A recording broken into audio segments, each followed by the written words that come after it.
జయశంకర్ భూపాలపల్లి జిల్లా కాళేశ్వరంలో జరుగుతున్న సరస్వతి పుష్కరాలు 9వ రోజు ఘనంగా కొనసాగుతున్నాయి. భక్తులు అధిక సంఖ్యలో తరలివచ్చి నదిలో పుణ్యస్నానాలు ఆచరిస్తున్నారు. అనంతరం ముక్తీశ్వర స్వామివారిని దర్శించుకుంటున్నారు. 12 సంవత్సరాలకు ఒకసారి వచ్చే సరస్వతి పుష్కరాలకు కుటుంబ సమేతంగా రావడం సంతోషంగా ఉందని భక్తులు ఆనందం వ్యక్తం చేస్తున్నారు.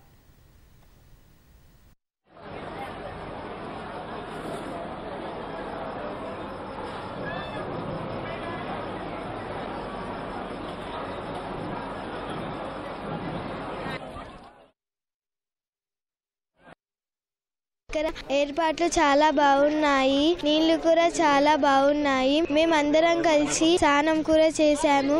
దీంట్లో ఏర్పాట్లు కూడా బాగా చేశారు. ఈత కొట్టినాం. ఇప్పుడు పూజకి వెళ్తున్నాము.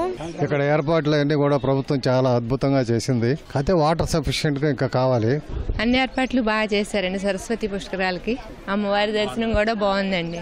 ఇక్కడ పుష్కర ఏర్పాట్లన్నీ చూసాము. రాత్రి రావడం జరిగింది. రాత్రి ఇక్కడికి వచ్చేటప్పటికి విపరీతమైన వాన. పొద్దున్న పుష్కర్ ఘాట్లో ఇబ్బంది పడాలేమో అని అనుకున్నాం. కానీ ఇక్కడ ప్రభుత్వ ఏర్పాట్లు చాలా చక్కగా చేశారు. చాలా బాగున్నాయండి. మాకు ఎటువంటి ఇబ్బంది లేకుండా పుష్కర స్నానం చేసుకుని మేము మా స్వగ్రామం వెళ్తున్నాం. అయితే ముందు వచ్చేటప్పుడు మాత్రం చాలా భయపడ్డాము. ఎందుకంటే రోజు లక్షల మంది వస్తున్నారు, ఎంత కష్టం అవుతుందో అని. కానీ ఎలాంటి అసౌకర్యం కలగకుండా బోట్లను కూడా ప్రొవైడ్ చేశారు.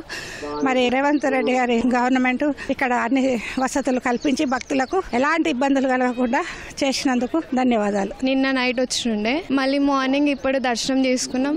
అన్ని బాగా జరుగుతున్న ఏర్పాట్లు కూడా, ఇంకా ఎండలు లేకుండా టెంట్స్ వేయడం కానీ ఆ ఫెసిలిటీస్ అన్ని బాగున్నాయి. చాలా మంచిగా జరుగుతున్నాయి ఏర్పాట్లు. పోలీసులు కూడా మంచిగా చేస్తున్నారు. సర్స్ ఇంకా అన్ని ఉన్నాయి, మంచిగా ఉన్నాయి.